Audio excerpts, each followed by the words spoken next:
Today feels soft, nothing loud, nothing demanding, just a quiet moment where everything moves a little slower.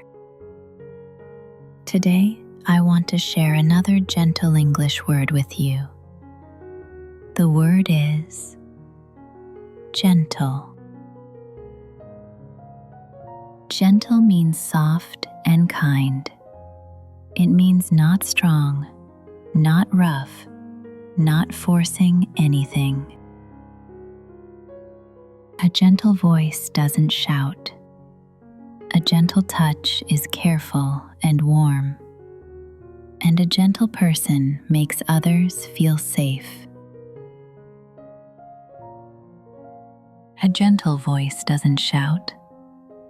A gentle touch is careful and warm.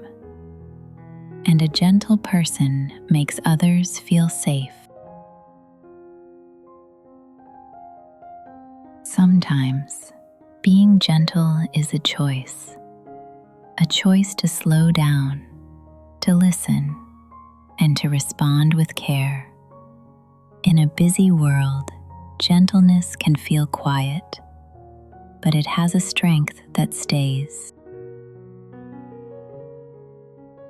You can say, "She has a gentle voice," or "He is very gentle with children." Take a breath now. Let your thoughts slow down and notice how it feels to move through the world a little more gently. Thank you for being here with me. I'll see you again with another gentle word.